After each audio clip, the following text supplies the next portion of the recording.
Dans un petit village niché au cœur des collines verdoyantes du royaume de Astérisque vivait une famille spéciale. Chaque année, ils entreprenaient un voyage sacré pour célébrer Noël dans leur village natal. Mais cette année-là, tout allait changer, à cause d'un secret sombre d'une vieille rancune. Prêt à découvrir comment Adjoa Astérisque, une femme ordinaire, est devenue le bouclier de sa famille face à une menace invisible, plongeons ensemble dans cette intrigue palpitante. Fusée. Le matin du départ, l'air était chargé d'excitation mais aussi de tension. Astérisque, le père de famille, était pressé et agacé par les préparatifs. « Nous n'avons pas toute la journée », cria-t-il en chargeant les bagages dans le bus.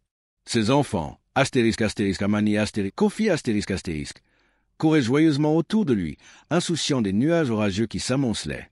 Mais Mama Adjoa, calme et silencieuse, sentait que quelque chose n'allait pas. Elle avait prié toute la nuit, demandant protection pour ce voyage.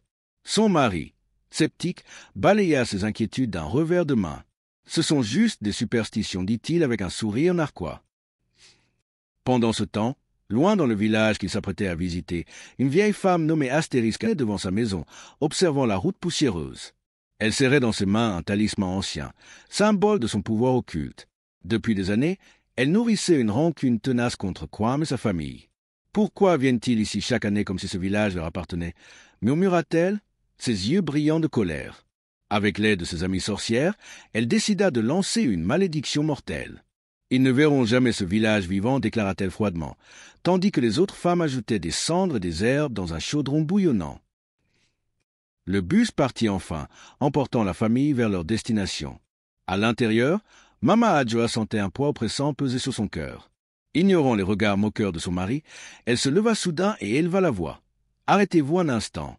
Nous devons prier avant de continuer. » Certains passagers haussèrent les épaules, d'autres fermèrent les yeux respectueusement. Monsieur Kwam, embarrassé, tenta de la faire taire. « Nous sommes dans un bus, pas à l'église, » grogna-t-il. Mais Adjoa ne céda pas. « Seigneur, protège-nous pendant ce voyage. Couvre ce bus et tous ceux qui sont à l'intérieur. Amen. » Les enfants, bien que jeunes, ressentirent la gravité de cet instant.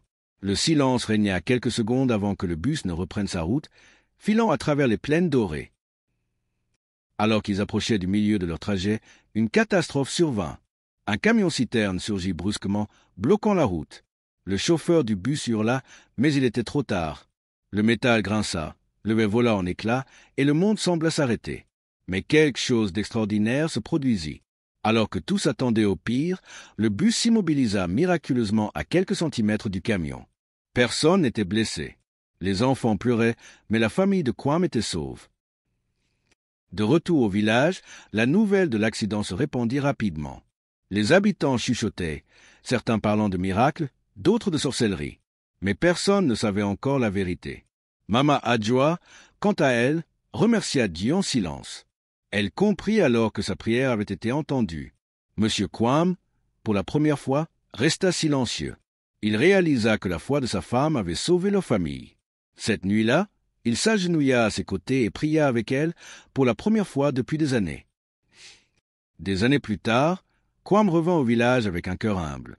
Il rencontra Mama Abla, désormais âgée et repentie. Elle avoua son rôle dans la malédiction, implorant son pardon. Kwam, transformé par sa propre expérience, accepta ses excuses. L'histoire de Mama Adjoa devint une légende dans le village, rappelant à tous que la foi peut triompher même des forces les plus sombres. Cette histoire nous enseigne que la prière n'est pas simplement une tradition, mais une arme puissante contre les dangers invisibles.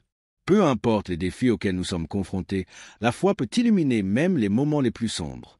La véritable force ne réside pas dans les richesses ou les pouvoirs terrestres, mais dans la connexion spirituelle qui nous unit à quelque chose de plus grand.